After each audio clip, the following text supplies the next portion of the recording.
Rufio! Remember Hook? That classic movie. Hello, everybody, and welcome to Spiritual Successor, a comedy video game design podcast inspired. Oh, fuck! God, you know what I do? You know what? Fuck it, I'll commit to it. Everybody Inspired stop. by Polygon. I am doing it. No. I'm going through it. We're done with that. We're done referencing that brand, that IP. Yeah. Well, I wear our influences Also, you started this episode off with a wild Rufio reference, and I have no fucking idea why. So, like, I'm just gonna take it from the top without the Hook reference because I don't think that was like part of a story or anything you planned on going into. Why not? Why not talk about? That's our opening bit. We're talking about Rufio now. Hello, everybody. My name is Blake Rea. No, we're not talking about co-host. Rufio. No, we're not talking about Rufio. Rufio is a fucking cool dude. He's a guy with a mohawk and a skateboard. He has a red streak in his hair, and he's cool as fuck. Why are we talking about Rufio? Why did you bring him here? Didn't that guy also become a Power Ranger? I think he did, didn't he? Like the actor who played Rufio? I think he went. Yeah, but like that's still so not a reason cool. for you to bring him up. Like, AJ, why do we bring up anything? Why do we bring up anything? It's called conversation, AJ. Usually because we have a story to tell about it. You just I guess you took a shot earlier, and now you're like, time to record. Let me just channel my favorite person in the universe. You're right. Rufio, come to me now. Like, what? Okay, why? No. I see the parallels here. AJ informed me that he took a shot a little bit before recording. So I was like, okay, I guess I should take a shot. Let's celebrate this Friday, this early recording. Yeah, that follows. Okay, that tracks. You took a shot because I took a shot. I'm all right, there. All right. I know that at the end of the story ends in Rufio. Keep going. Stick with me. One step at a time, please. What does rum usually go into? Tiki drinks. What do tiki drinks usually have in them? Colorful umbrellas, flowers. What is the color of Rufio's hair? And does it look like something you put in a tiki glass? I rest my case. Rufio, I explained to you my train of thought. Does it work?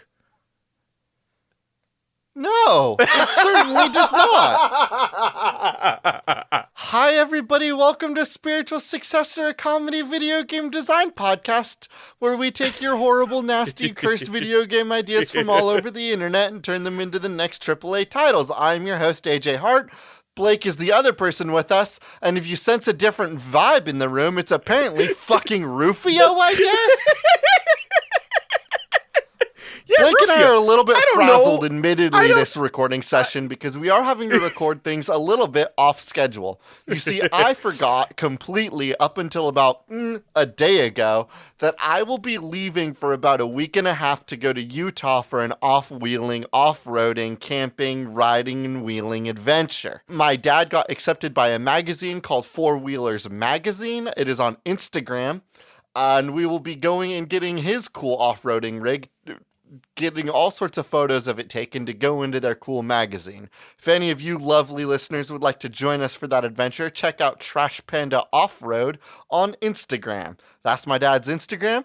He's going to be posting up Instagram stories and posts that include yours truly. And we're just going to be out there, getting wild. Did you just, is that your dad's Did I just Instagram? Use our podcast to plug my dad's Instagram? Fuck yeah, I did. That's fucking awesome, dude.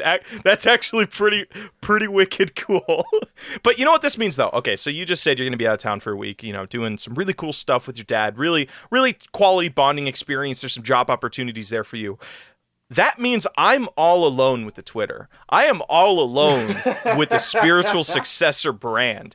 Everything is game. And you know what? If we're plugging things, come to @SpiritualSuck with 2 C's. People get kind of tripped up on that when we do brand integrations. What are you People going are to like, plug with 2 C's on our Instagram feed? I'm just saying, come to our Twitter. You can see me just actually destroy a brand in live action. You could see it happening in real time. Of me. Are you going to be Rufio posting again? Just gonna. Hey, everybody! Welcome to Monday. It is 2 p.m. and you know what that means? Rufio time. Hey, everybody! It's Wednesday, 2 p.m. You know what that means? Rufio time. Hey everybody, welcome to Friday. Welcome to Rufio week, where all we talk is Rufio. I don't know how long that bit can go on for, but it's it's for me. Sometimes you got to do some things for you, and and you know what? This is for me. Also, side note, I don't know why I mentioned Rufio. Like, I'm not all that interested in him as a character. I like the movie Hook. It's just like, I don't know. He's like 90s cool, which is like present day pretty stupid. So like, so even you have no idea why you were like possessed to I actually call out his name. I think I do somewhat know. Is like, for some reason I was yelling prior to you and I recording. Or when we were doing our timing, and just for some reason that clicked in my brain. Like, there's that scene where they're like, Rufio! Rufio! And I'm like, and it's just like, I don't know where. I guess there's like a circuit in my brain that just stuck there with me. Monkey brain said, "Scream Rufio." I get it. Brain. Well, there's always a place in the back of my brain for Hook. I like, how old was I when I watched the movie? 9-year-old Blake had a huge crush on Tinkerbell from that movie. So, and 25-year-old Blake, I'm imagining, still has a crush on Tinkerbell from that movie. So little fact about me. AJ, should we talk games? Should we like stop talking about obscure characters from the 90s that probably a majority of our listeners have no fucking clue who they are? What, you saying that people don't know Julia Roberts as Tinkerbell in the hit movie Hook? Wait, that was Julia Roberts? I have such a crush on Julia Roberts! Oh, I love her and everything. Hey, Blake, some things never change. Monkey brain. I was literally, oh my God. That's so funny. I feel bad because I didn't remember the actress because I'm horrible with like faces and names, but oh my God, I have such a big crush on Julia Roberts. She's so pretty and cool and awesome. All right. Enough talking about, I think I'm ready to crushes. do what we do here on this show. Hold on, let me check the list. Let me just check the list the docket. Of course, we come in every week with the things that we want to mention. Ask how each other are. Rufio's Hook, Julia Roberts, plug my dad's Instagram. Was there anything else we needed to talk about? I think that's about it. That's everything. Now, Blake, I have here, you wanted to talk more about your My Little Pony OC, actually. Did you want to? That's a filler. We'll record that, and then we could just put it in when we need like an extra 5 minutes on the top of the episode and future things. Good. All right. Yeah, that's a good idea. What if we did just like preload some like hot starts and like intro bits? Could you imagine? We have to come in every goddamn week with like what are we going to talk about this week? But like, what if we just sat down and we're like, all right, let's just bang out a bunch of like intros, and then we'll just splice them into the show at a later date. See, that feels like it's like meal prep for podcasting. That feels dumb because you still have to do the work. It's like I can picture somebody pitching that like, oh, dude, we're gonna save so much time this way. We're gonna bang out all of our intros. I'm like, that's the same amount of time.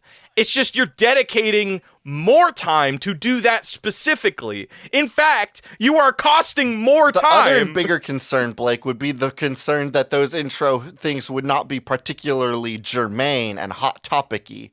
Which, of course, we've thrown out the window with our fucking sick 90s movie 10-minute intro. Yo, you know what? Here, AJ, I fucking bet you real actual Monopoly money dollars that somebody, the moment I said Rufio, somebody like instinctually just was like, started screaming Rufio with me. Like, it's just like it's a primal fucking thing. And I bet you real ass money that happened. But regardless, we've been talking about Rufio for 9.5 minutes. I have no idea how much you cut because you're a good quality editor. And none of it's been cut. And now we've hit our 10-minute benchmark. We are legally allowed to start the show. We have our 10-minute preamble, which is, of course, a necessity. And then we can do the show. Hey, by the way, I joke, but I did check out a podcast the other day that had no 10-minute preamble. And I was like, man, y'all just going to get right into it, huh? And it felt bizarre. I didn't realize how important the 10-minute preamble is. Nah, it's fun. Like, see, doing this on SUCC is kind of fun because, like, you and I, for 50 minutes of the episode, are, like, super, like, this is exactly what we're talking about. But the 10 minutes is, like, it leaves so much room for Rufio shit. Like, Rufio style shit. Rufio type like, shit. Do you think somebody could scream Rufio on a, like, what would happen if, like, hardcore history just came out of nowhere nowhere, they're doing like the French Revolution. He just comes onto the screen, Rufio! Everybody would be like, what the fuck is happening? That's weird as fuck. But if he has that little 5-minute to 10-minute window just to talk about whatever the hell he feels, bam, that's money, dude. That's fun time. Admittedly, the opening bits of this podcast are some of my favorite, and I do cherish them. All right. If you cherish them so much, why don't you hit us with the first video game submission this week? I gotta be the one to take us out of it? All right. Yeah. All right. This is what comes to us. We're gonna go real serious here. The Real Boyfriend. No Mono. I always fuck that up. At No Mono 31. I'm just going to start calling you the Real Boyfriend. You're like a weekly submitter, and I should just go by that by now. You know you misread that twice now, right? Did I say... Did I just say... It's Boyland, not Boyfriend. Oh my god, really? Oh, yeah, you're right. Let me go for it. No, we're going for it. The Real Boyfriend, the Real 31. Boyfriend. No boyfriend compares to this boyfriend. The Real Boyfriend suggests Egg Simulator. All right, so you might be thinking, what the fuck can you do with an egg simulator? No, I know exactly what it's going to be, but I want to hear what your idea is first. I would love to do this story of like, I'm imagining we can approach this the same way that the development team approached squares and rectangles that from Thomas Was Alone. Have you played that titular lovely game? No, but I think I watched half of a Let's Play of it. Okay, it's a quality game. I would recommend playing it. You can play it now on PS Vita before the stores close on PS Vita, of course. It's not available anywhere else.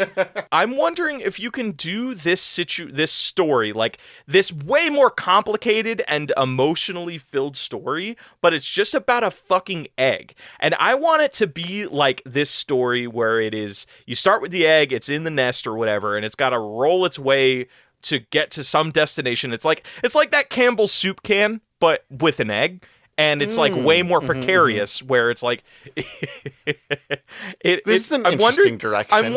I'm wondering if you could do a rolling platformer where you are constantly going down the screen trying to roll onto things, but there are spikes, there are flails, there are objects, there are abilities that basically change like maybe the material of your egg. It becomes ice for one chapter, or it becomes really slippery, or it becomes really bouncy, or I something. have a problem with this game submission. What's that? I have a problem with the direction you're taking it. It feels a little bit too much like a video game. You know what I mean? Like, no one wants normal video games anymore. Like platformer, SNUS, we've seen it. Horror video games, SNUS, we've seen it. Yeah, Resident Evil. Resident Evil 8. It's all about experiences now, right? And so when I think of experiences and I think of the word egg simulator, my brain, of course, goes to one way that we could simulate an egg simulation, and that is, of course, passing a kidney stone. Oh, I was not at all expecting you to go that route. Go on. I don't know what you're saying. Can we gamify this? Gamify what? Like put a Nintendo Labo up your crotch and be like, "Oh, you got to pee it out," and then the game like responds to that. Like, what are you gamifying? What are you talking about? Here's what it is. Explain yourself, you crazy man.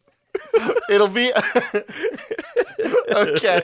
How's it going? Welcome to my game show laboratory. We get 2 contestants that each need to pass a kidney stone. We bring them onto the show. We, of course, have it all censored. You can only see their faces.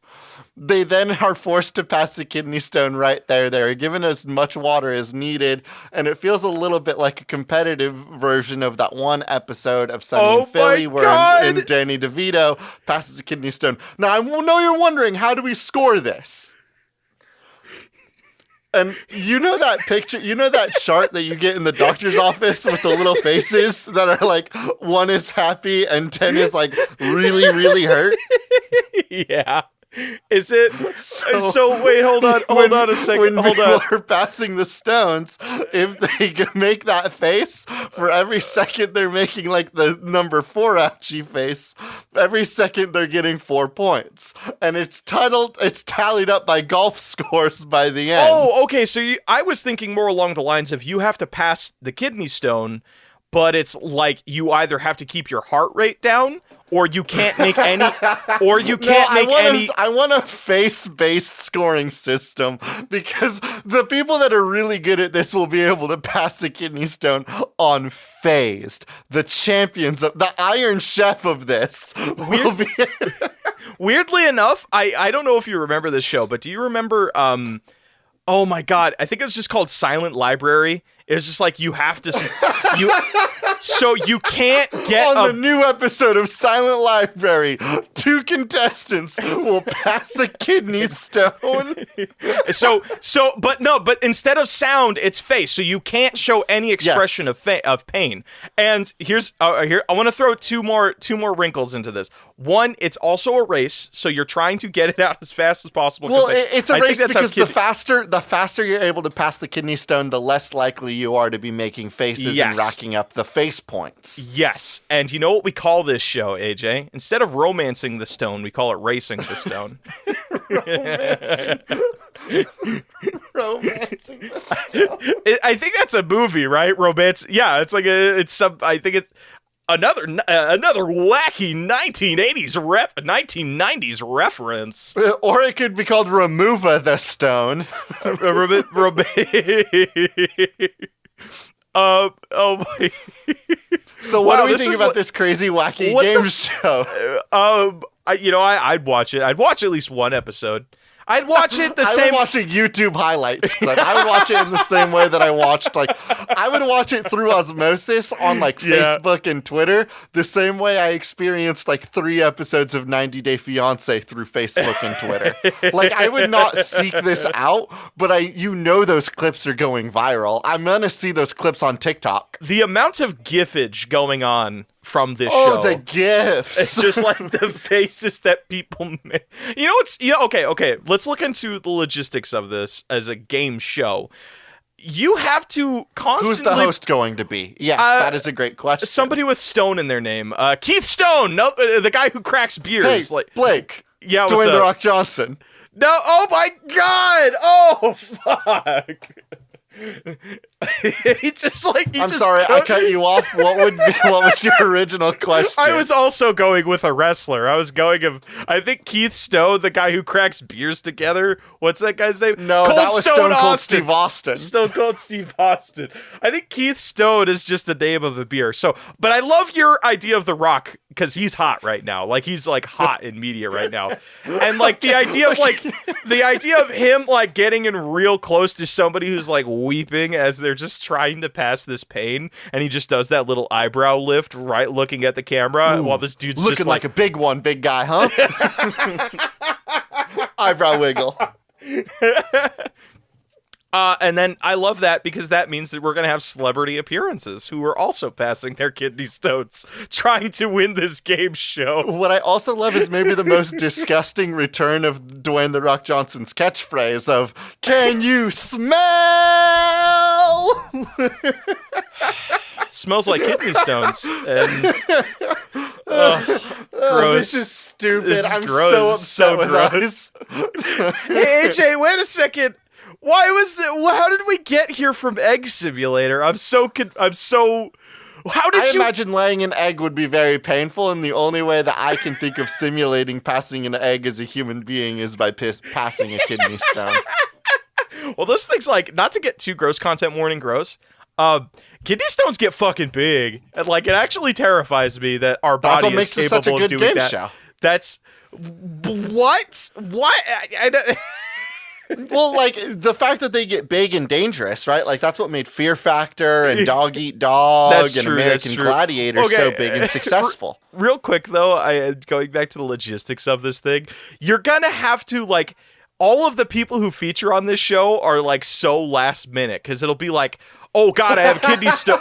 I have a kidney stone right now. Let me fucking call up this game show. And then they go oh, you're here. We're filming right now, live on tape. Let's go. And they have to fucking hold in this kidney stone or whatever kidney stones do until they can get it on film. We don't have to worry about any of the legalities of it because it's going to go on YouTube Red and it's Calvin Ball over there. All right, AJ, you give me a game. I think we've talked about kidney stones for long enough. This comes from McBuzzer on Twitter, at McBuzzer, an N64 action game where you have to use all three parts of the controller. Now, this is incredible, McBuzzer. I read the first half of this, and you immediately, in your Twitter recommendation, gave the second half where my brain was already going. Maybe a cool, complicated mecha game could be made with it. I mean, yes. Is there any, like, that brings up such a conversation that kind of makes me sad. There's no fucking good mecha games. Like, I feel like they were super popular. Armored Core 4 exists. Yeah, but how old is that game, AJ? Our technology is more complicated. Xbox 360. Everybody thought that Demon X Machina was going to be cool, but I don't think the controls clicked for anybody that I played that with. Yeah, you, me, and another friend played the demo, and like, it's not fun. It doesn't help that the demo didn't like actually give you an actual tutorial on how to fly your stupid machine. But that's fine. Like, admittedly, the controls were like super minimalistic. I think that game was more interested in the aesthetics of mechs, and rather than actually making a good mech game.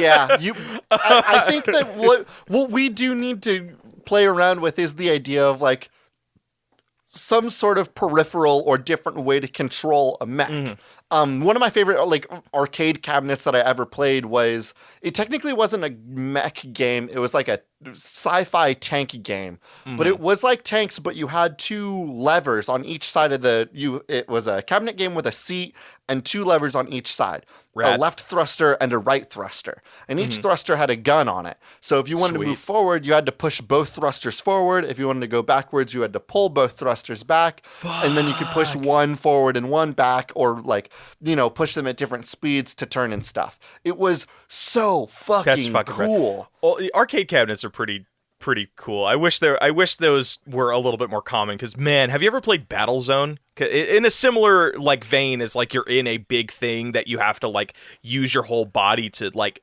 pilot. Was Battlezone the drop-down helmet that you put your head in, and it was the big yellow dome? Yeah. Well, actually, no. That one was different. Actually, that one was different. That you're thinking of a different game. I don't know which game you're thinking of, but this is like a game I want to say from like the 1980s, because all of the graphics in it are wireframe. They look like asteroids basically, but it's like the grid in Tron when like the bikes are like rezzing in, but before they become like physical shape. The whole game is like that, and you're a tank just maneuvering yourself around.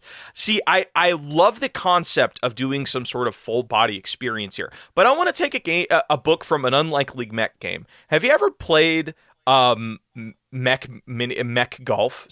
Giant mech golf? Giant mech golf. Yes, I have heard of this game. Every single one of the mechs has a different little mini game that you have to do to determine how well you hit your ball. What if... I'm out. No. Stick with me here. I don't want to do the minigame part. I want to do the thing that every mech feels that is piloted differently. So there we go. You could be playing this game, and it's like an old thing. It looks like you haven't seen Big O. Big O, he just has gas pedals and like levers that he just rotates around himself like a Bowflex. We stick with the submission, and we keep the idea that it is all on the N64 controller. Okay. But I think that staying on the Nintendo 64 controller does not remove the idea that every single one of these things plays differently. Because as we know, the Nintendo 64 is a hell controller made by clowns. What are you talking about? It's like, it's still used to this day. Actually, no, I'm thinking of the GameCube controller. Who the fuck uses a Nintendo 64 controller? You're right. Sorry. I was thinking of GameCube controller. For some reason, my stupid fucking brain was like, yeah, those are the same thing. But they're not. They're very obviously not. They're both ugly as all hell. I'll give you that much. Yeah, but one of them is still used professionally. So you got to give it some credit. Still credit. Yeah. All right. So what do you... So are you saying like different mechs use different parts of the controller? Like you could have one mech who just uses like the...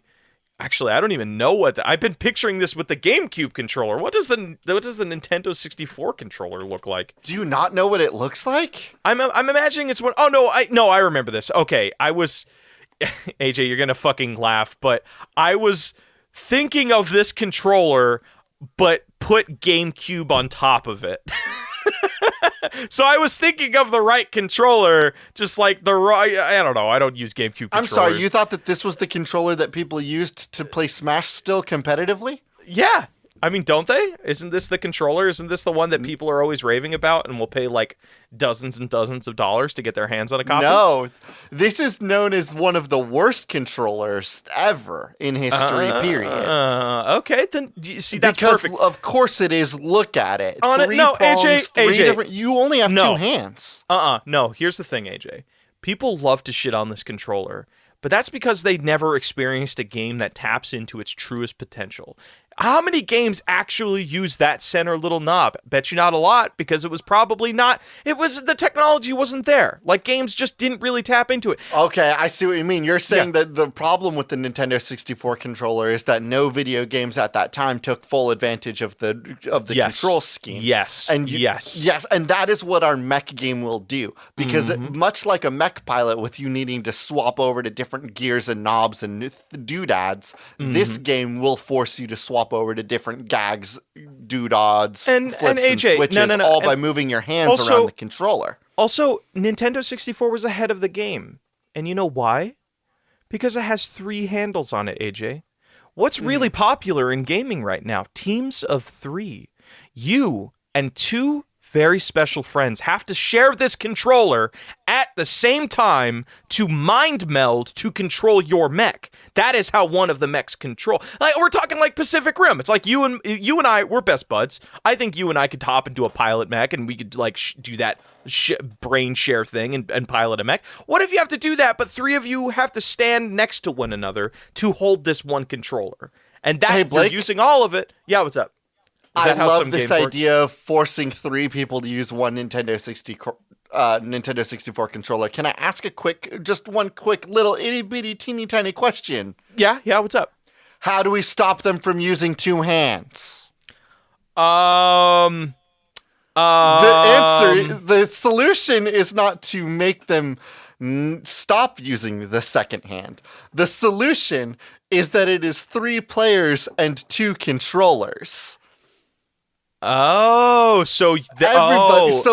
So now we can break things down into different tactics. You're right. Perhaps there will be a play style that does have one hand on each controller. Perhaps there will be a play style where 3 people do one person gets two hands on one controller, and then there's one straggler that has to have one hand on each of both. Oh my God, that's cool as fuck. That's a great way. Everything will be in need of all 6 pieces of the 2 controllers being used at all times.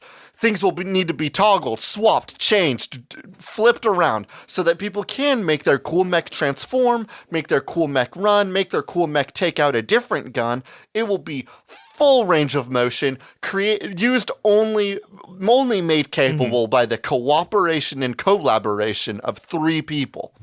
I love where you're going with this, and it reminds me of something that's like so surprising. In like a lot of PC games, like one of the big thing that's popular right now is simulators. And because people just love the idea of meticulous, realistic tasks that they can perform from their like desk, like trucker simulators, farming simulators that are so tedious and so like time intensive.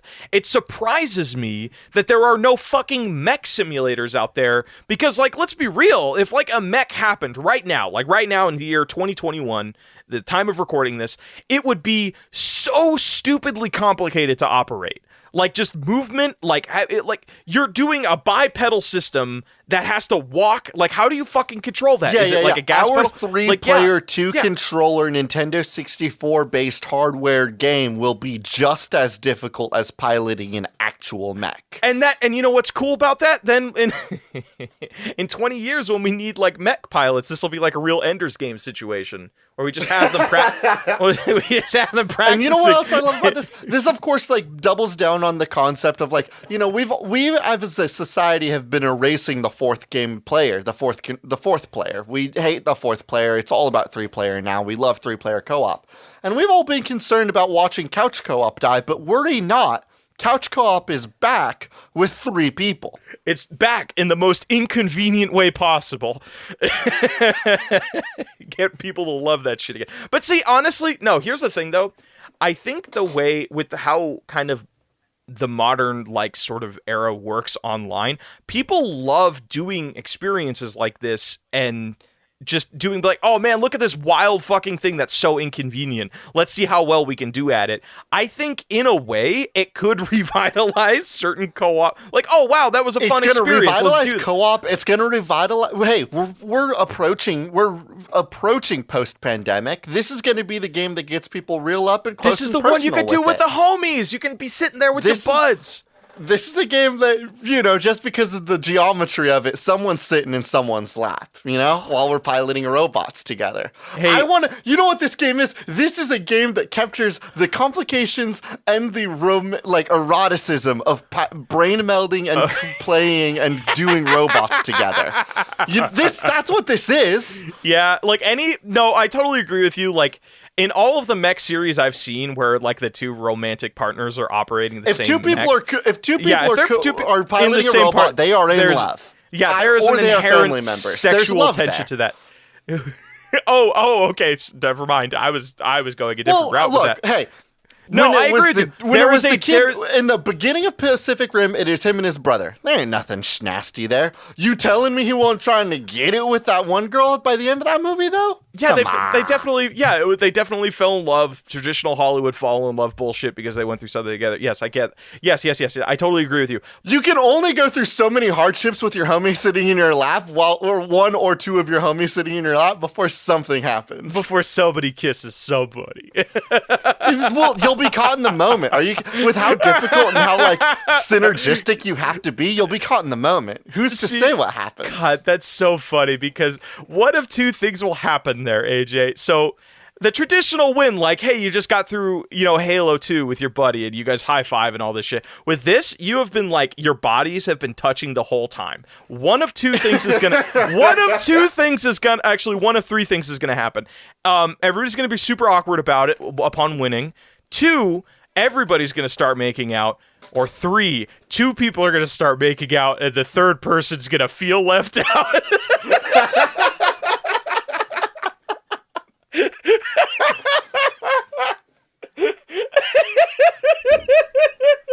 So I want to put a pin in this. This game will rule. I know that somehow we'll get the term poly in the naming convention somewhere. I just haven't decided where, if this is where we go. Well, Blake, why don't you hit me with another video game? Let me hit you with a name real quick. Mech Up or Make Out or something along those lines. Mech Out isn't bad, actually. Mech Out is very good. Because it almost sounds like necking, which is also like another inherent, almost like sexually thing. All right, let's put a pin in Mech Out. Do you have another video game for me? Yeah, I do. 1 second. All right, this one comes to us from Alley Cat, Millennium Hoo-Ha, the tried and true, wonderful submitter. Thank you so much. Cooking Mama style game where it's Bowser cooking for his son, Bowser Jr. Point of order, really quick, just from the top, I need to make this out. Blake, so far we have a video game about passing a kidney stone and a video game about creating tension with people all in close proximity so that you have to make out, maybe. Can we please keep this one like... I don't want a gross factor in this one. Can we do that? Oh, I wasn't going to go gross factor. I was going to go like really... I was going to go like cutesy Destructoid kind of vibe with this one. Okay, hit me with it. Okay. One of the big things about Mario games, especially Mario Odyssey, is like, oh, they've this specific item from this land has been taken. Like in Mario Odyssey, it was like all of the different things are wedding themed. In another game, it's like, oh, all of the kings have been transformed into animals. I'm wondering if you can do a thing where this is like a reverse Mario game where you are playing as Bowser prior to a Mario game, collecting all of the different recipes to cook this fantastic meal for their son. It's kind of cutesy. It's not necessarily a platforming game. I'm picturing it more along the lines as like a destruction kind of game. I don't necessarily know what that means quite yet, but like he's collecting resources at the end of every level to cook this fantastic meal. But I'm wondering if you can do a thing where it's like in between every level, you get that cooking mama style thing. So like level 1, hey, I'm going to make the appetizer for this like 7-course meal or whatever. But it turns out I need some pepper to put on that salad. So you do the level and then you get that pepper, and at the end of the level you get to do that cooking mama style thing where you make that salad. Oh, you're on to the next thing that you're cooking. Let's cook some fish sticks. I don't know what Bowser eats. Maybe he eats fish sticks. Would it be a destruction-based puzzler then? Perhaps that, like, you have to go through, you're loaded into an area. Let's say it's a restaurant. And you know that there are ingredients in this restaurant that you want, and so you will need to destroy and break and bash your way to those ingredients, but you can't break the walls, the support pillars, because then you will crush the ingredients. You see what I mean? Question. Like, actually, let me ask you. Burn a wall down, but you don't want to roast those weenies now, because if you roast the weenies now, you won't be able to roast them for the dinner. I wonder if you can do a whole game that is built around just destroying shit. But it's like also yes, you can. There is a video game that I can plug. I know. I know. Gorilla. No. There was a game that was really popular on Steam a little while ago. I want to say it was just called Break 'em All or Breakdown or something like that. It was like a physics-based destruction game. Well, what if we did something like that? But it has the you haven't played Mario Odyssey yet. Oh, you've played Mario Sunshine, right? Where you can like it is a open world-esque thing, but there are a bunch of sub-worlds that you can go to within the top world, and then the sub-worlds in it. Or Mario 64 is like you have the top world is like the castle, and then you get to go to all the different worlds through the paintings. I'm wondering if you can do a similar system like that, where Bowser is going around, in this game, maybe it's not necessarily stars, but there are like a bunch of little things that they can like destroy and then collect things from. So like maybe instead of stars it could be like spike balls, like mace balls, I think would be the thing maybe he collects, because they're kind of star shaped, I guess. But he wouldn't eat those. I mean, he wouldn't eat those, but I get yeah, that's right, we got to kind of keep in the food theme. So maybe he collects, I think he collects snacks. It's snacks. It's like, it's not like meal based shit. It's just like, and you can have a lot of fun with that, because you can have like, he just found a bottle of Ramune. Why did you reach for something you can't pronounce? Just say Pepsi. But that's not. No, it's not fun. It's not cute. Pepsi isn't cute. It's cool. Have you seen Pepsi, I think it's man? incredibly cute. Okay, you're saying that, but imagine if Baby Bowser was drinking a Pepsi. God, if he like well, like it's a tiny Pepsi to fit in his tiny baby hands. I'm picturing like those old like polar bear Coca-Cola commercials, but it's just Bowser and his son Bowser Jr. cracking open some Pepsis. That would be okay. That would be pretty adorable. Might I hit you with this? What about that one commercial where Pepsi thought they could get Kylie Jenner to solve just give us world peace, but instead it's a toad giving Bowser the Pepsi. Do you not remember this? No, what is this? I don't remember what year it was, but they had some like Pepsi advertisement where like there was this, growing tension between a crowd of people and then a bunch of cops. And then like right when things looked like they're at their most dire, Kylie Jenner shows up. But don't worry everybody, she can stop this. She has a nice cold refreshing Pepsi Cola. Yeah, and we all know that the boys in blue love the soda in blue. What? It was horrible, tone deaf, atrocious. But don't worry, our video game can have a shot-for-shot recreation of this, except it's like fucking Daisy giving Bowser a fucking Pepsi. Yeah, like, oh my god, actually, oh god.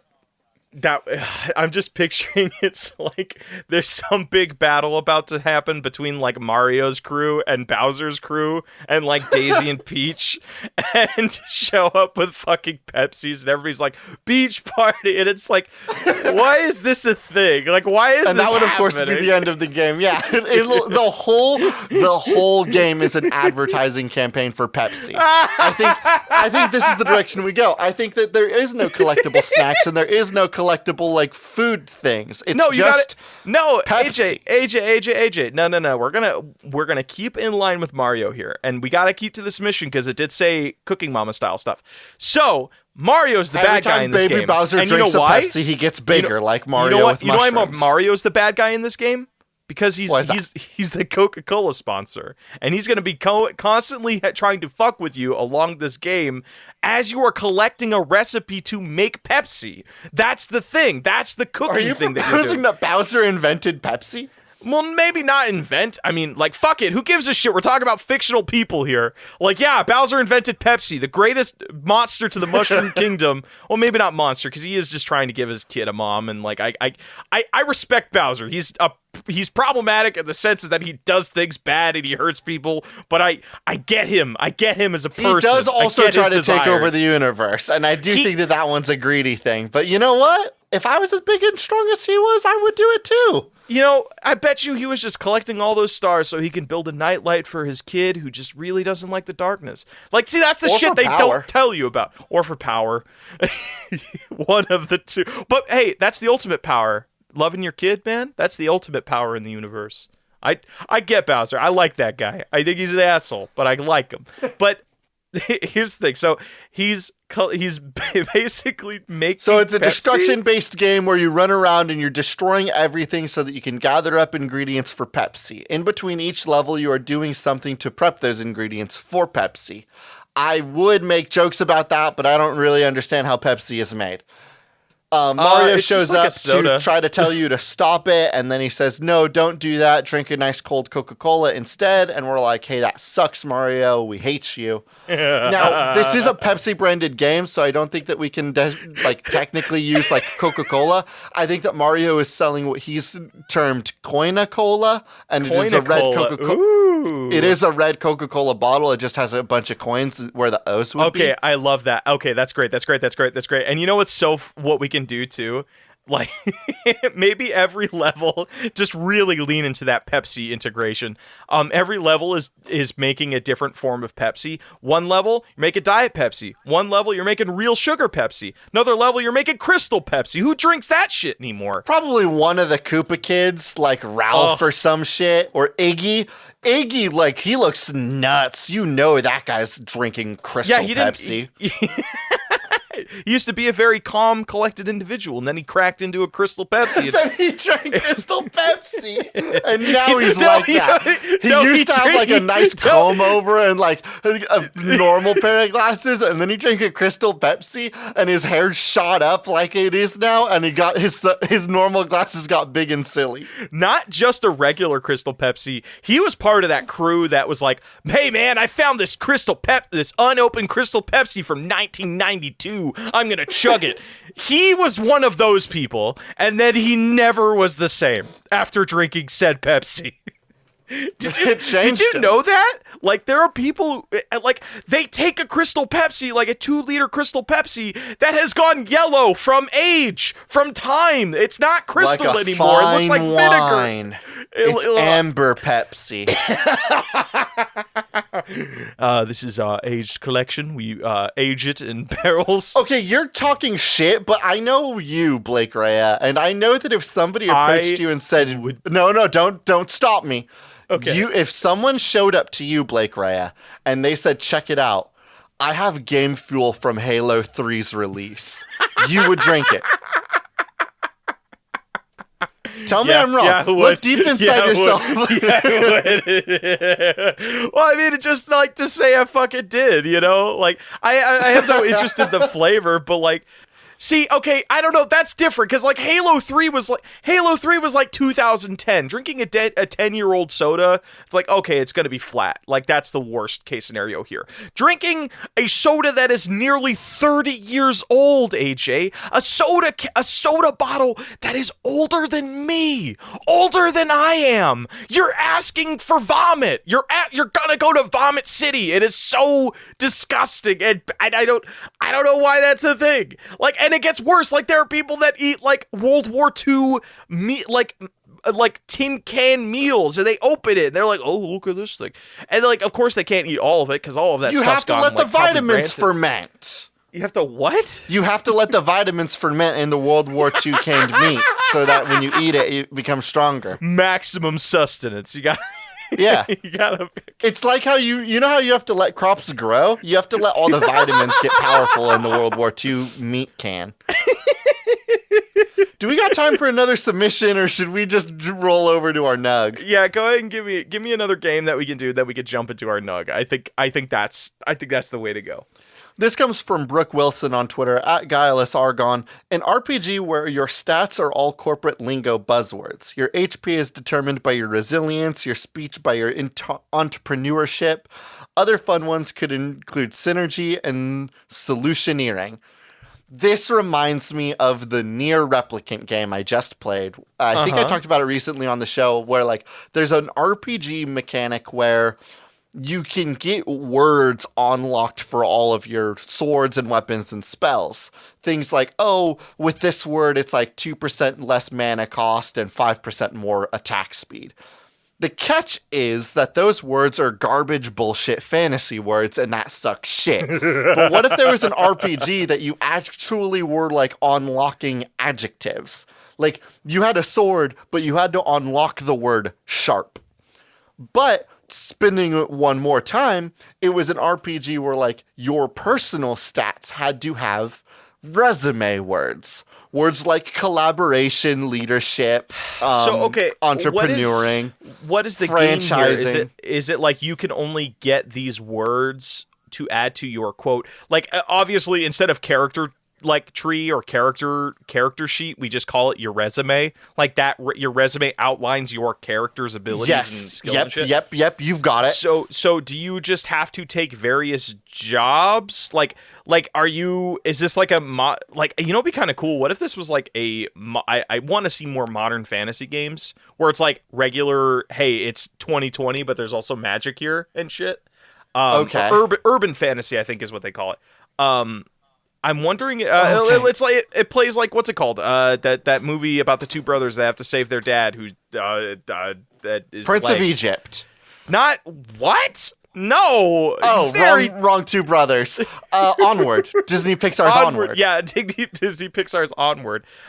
Something along those lines, where it's just like, oh, hey, it's the modern world, but there's fantasy. Yeah, it is that type of setting. But what does the gameplay look like? If you have a character sheet that is your character resume that increases with different buzzwords, that you're like, I love this idea that you're resilient. Like you have a health thing, but you can always like throw on the adjective in your resume: resilient, tough. Independent is a great like resume buzzword that would help increase your health. Oh, local is another one that the people like. They like to know that you're ready to jump into this job as soon as you can. Local would be a movement speed buff, I think. Well, either that or like you have your local. Then there could be a parentheses into it: local wilderness, local city, and you have buffs within those certain like jobs within those districts or those areas. So it works like you and I are playing Heart right now. It works like domains. Like, oh, if you're in this domain, guess what? You roll with advantage on all while you're doing stuff in that domain. Now, what does this game look like? Is it a menu-based game? Because my immediate like impulse is, if this was a real game, is to push it towards like a Newgrounds dating sim thing, right? Where you can constantly go back to your character sheet. That's the thing. I want to veer away from that menu style gameplay as well. That's just like where my brain immediately went. But if we could do an actual action RPG where there are no levels and stat boosts, there are only words. Let me pitch you on something. The words representing your growth as a character is very interesting, and I like that. You can only attain those words by taking on jobs. And there's two paths you can do. You can be a contractor, which you can get a good variety of jobs that add like different action words to your character sheet, or you can become a career person. So you focus hardcore in one career and you gain. And this would be the difference between like being a player that goes out and does a variety of levels versus a player that like sits down and just grinds out the same thing over and over and over and over and over and over. And each word has different levels to it. So it'll be like dependable +4. So it'd be like you have 4 levels in that word. The word like arc would be like independent, dependable, and then entrepreneurial. You know what I mean? Like they would passive income. All those words the idea of they're all fucking shitty buzzwords. Like you can't just say, like you know how like I hate resumes so much because you can't just say I worked the cash counter at a movie theater. Like you have to be like, I led a small department in the what's a resume word for like a food counter. Food dispensary. Concessions. Oh, concessions. Nice that's try. another Food dispensary is like a lower tier word than concessions, and you know that. Look deep inside. Dispensary has like a vending machine kind of vibe to it, doesn't it? Yeah. It has a weed store thing, and even still, if I worked a weed store, I feel like I would prefer to put the word concessions instead of dispensary. That way, you know, if you're being hired by by somebody who don't government get position, a government position. Well, I mean, it's you know, I mean, it's. I don't think it's not illegal. It's not. It's working at no, a but I don't think doesn't... government members can. I still don't think like government employees are supposed to be federally smoking legal, that, definitely, but like good shit. Okay, so let's talk about the game some more. So you can then. So what do these activities look like? Does it just become these collection of like MMO like fetch questy bullshit, or it's MMO fetch questy bullshit that you have to go out and you have to fight things, and like you were saying, it's modern fantasy, so like there's dragons to fight and there's goblins to hunt down, but like there's no way to look at your resume and know whether or not your character build is good. You only have your resume and the feedback of the game. So like you can look at your resume and you could be like, well, I put local on my thing and I feel like I run faster in this area now, but I'm really not certain. Okay.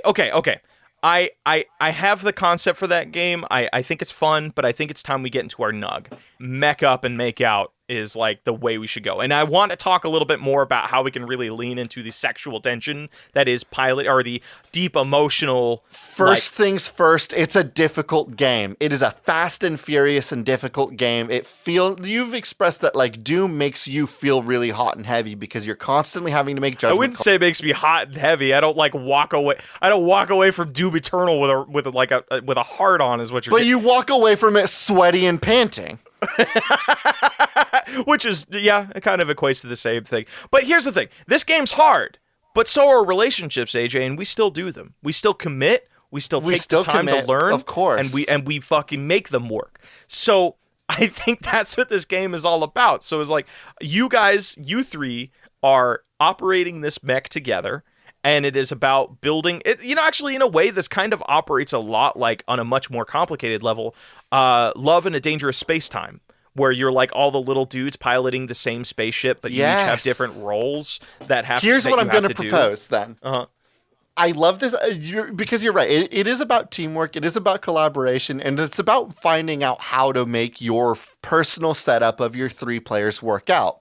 Right? You can customize your entire controller layout. Every single piece of the controller can be customized however you want. That's cool. Because every play group is going to have, every trio, every little OT3, if you will, has their own little intermechanics and their inner workings. Okay. Actually, on top of this, you know what I just realized if we're doing this controller system? One of the big things you and I always have to deal with our friend group is that there are just not a whole lot of games that all of our friend group can play at one time. Yeah, this is a 3-player game only. No. I'm wondering if you could do some sort of system. There are 4 slots in Nintendo 64, AJ. That's 12 people. That's theoretically 12 people can be sitting in this room, and pairs of, or trios of 3, controlling their own individual mechs. So could you do a fighting game? Could you do something where you are all in a pit doing it like Earth Defense? You could do bigger co-op. You can do bigger, Earth Defense Force. You can do bigger content stuff with multiple people. I am wondering how big you can really get those things to get going. And you know what? That's not for you or me to decide. That's for our players. We will have rules in there about like, we'll sense when you're making it a little bit too easy to just have 2 people going. How about this? We just take that popular like Titanfall route. You have the solo campaign where like you and 2 friends can go through the campaign together, like a Way Out style. And then you have those open, like, free-for-all bullshit things where a bunch of people can play at the same time. I think that would be... You know what I want to take a page out of? What's up? I want to take a page out of that game Haven. You know how, like, that new game Haven, I haven't played it, but my understanding is that it is about, like, a couple. And so, like, it from my understanding, is a game that has been incentivized to be like, you should play this with a partner. Because these people are going to have some intimate discussions. Also, I think like, that we take in the a page trailer, out of they that, straight up bang, dude. Like, they straight up bang. Yeah, in I the think that in trailer. our cool mech pilot game, I think that our whole thing is like, it's asking questions about relationships. It's asking questions about sexual tension. It's asking questions about like, the duo normative situation of our romances these days. We are constantly just pushing the edges on these things. Interesting. All right. I think that this game should be a game that makes you look at the two people sitting in your lap and think to yourself, what if? Because those questions aren't asked enough these days. I don't want this to be a bit. Like, AJ, you're talking about a game where 3 people share 1 controller. Of course, it's I'm going talking to about have a game energy. where 3 people share 2 controllers. You're right. Where 3 people share 2 controllers. Of course, it's going to come off as a bit. It's awkward as fuck. We've done games where we incentivize 2 people to get a little bit like, oh, freaky. Okay, Yeah, I guess you and me are gonna sit down and watch these 2 people just talk about getting nasty. But that was a game built for 2 people about those discussions. There are no discussions in the public eye about poly relationships, and we can do that with a sick ass mecha game. The bit is that we're using the fucking Nintendo 64 controllers, and you have to be sitting very close to people to do this. God, it's going to be so it's going to be interesting to see like people's barriers kind of like wash away as they play this game, because obviously like I don't know about you, but I have like things about being touched. I just don't like it. Yeah, you're saying that before 12 hours of us fighting off alien kaiju in our mech robots. This is gonna be like a 20-hour experience. I hope you know. This is like a full you gotta make time for this every week, like you do a relationship. 40 if you want to hit the late game content. And then all the DLCs with different unlockables going on, where you follow like a new group this of is people. gonna feel like a Kingdom Hearts, right? Like you've hit the 40-hour benchmark on it, and you're like, I finished the game, and they're like, did you fight the secret boss? No. What about the second secret boss? The second what? What about the 4th and 5th and 3rd secret bosses? And you're like, all right, I guess I gotta go grind. Oh shit! And also grind. I wonder if you can take like a Pokemon style system with this, where it's like you need to get through one area, that you fight your way through an area or whatever, or grind to level yourself up and get new parts, and then you fight a kaiju at the end of it, and then you go to a new route or a new area. See, the more I'm thinking about this, the more I am wondering if this takes a bit of a Dark Souls type. I'm pulling from Dark Souls in the world building system, right? This idea of there being like multiple paths that you can take on with short but very difficult encounters. Yes. And as the game goes on, you are finding new bosses, you are finding new things that you can go back and like rebuild. I think as far as progression goes, maybe instead of having a bonfire, you go back and like you find like a mech garage, and we get a fun, cool mech garage character, like a mechanic character. Yeah, you get show like up and he'll be like, hey, how's it going? Yeah, the mechanic lady from Final Fantasy 16, the one with the cool hat and the yellow jacket. What's her name? Is it Amy? Amy, I think. Final Fantasy 15 had Sid. Is that who you're digging for? Is that who I'm thinking? No, it's not. Yeah. Sid. Is it Sid? The mechanic from Final Fantasy 15 is Sid. I believe it's Sydney because it's a girl, and you don't want to get it mixed up with the guy Sid. Guys, that's right, because there is the Sid from the other one. Yeah, Final Fantasy has a recurring gag Sydney, where, like, if there's Sydney. a mechanic character, they've always been named Sid, which is a very fun funny. gimmick. That is a very fun gimmick. Yes, I was thinking of Cindy. Yes. Yes, we have like a Sydney type mechanic character that will help you like do your upgrades, help you relay out your control scheme, help you really synergize with your 2 players, with your 2 partners. With your 2 partners. Oh my gosh. Okay, I like this. Well, let's talk about what we're naming it. Is there any boss fights from that we want to do? Let's look at our Patreon boss fights. For those that don't know, if you're signed up for our Patreon, you can join a Discord with Blake and me. And when you're part of this Discord, you can submit boss fights. Yep. On top of that, you also, I guess we're plugging this right now. I didn't know we were going to plug this. If you're on our Patreon, you also have access to a private Discord where we do monthly game nights with our patrons. Incredible news! Our Patreon Discord is already with us. I have a submission from Turtle Lover 2244 that just says Paul Bunyan is a kaiju. Yes, of course, we can just fight a giant man with a giant axe as one of our boss fights. Just Paul Bunyan just found himself in like a radioactive wasteland and just grew like 30 stories, and they've just gone mad from radiation. You are fighting aliens from space in this game, I think. And, one of the aliens will be Paul Bunyan. Just a guy. Perhaps he was abducted and turned into a giant. And he's a giant even compared to you as a mecha. Oh, that's right. Or maybe he is just a human being. That's right, because Paul Bunyan, he had like the ox, right? Or was it his pet ox? Ooh, maybe we want to throw the ox in here. I'm imagining that would be their buddy, right? That would be a cool way to make this boss encounter a little bit more difficult and demand that synergy from our players. Ooh. Quick, use the camera to look over there. Don't lose sight of that giant ox. We need to make sure that thing doesn't get close to Paul Bunyan, because if he hops on and starts riding that around, it's going to make our life very difficult. All right, AJ, you know what? I am also looking at the boss fight, and you know what's really big right now? Really tall dom vampire women. For those that don't know, Lady Dimitrescu, we've talked about her like once per episode these days, has taken the internet by storm and is everybody's fave.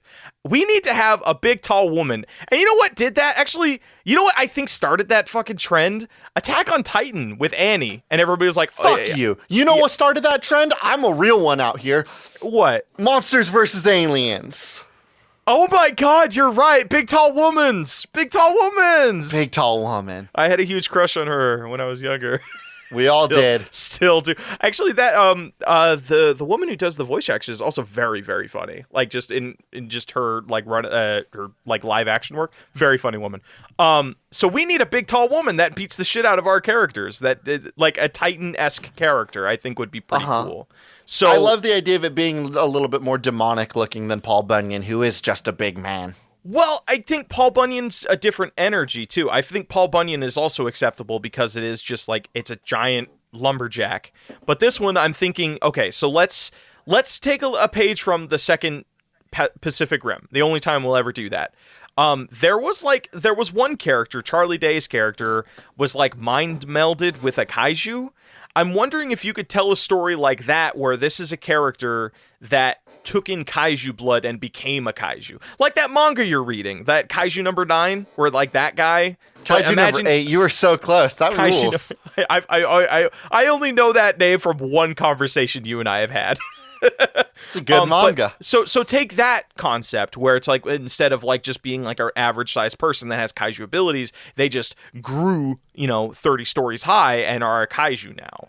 And I feel big, tall women's, that's a great guaranteed way to get trending on Twitter nowadays. So one boss will be a giant woman that somehow absorbed and gained the alien's powers. The other one is Paul Bunyan, who is an alien. Correct? Yeah. I just want to make sure we have our lore correct. Yeah, Paul Bunyan's an alien. What are we calling this game? MECH OUT is very good. MECH OUT is so good. I want to just call it MECH OUT, but I feel like it needs a subtitle. Yeah, MECH OUT! ! Winky face?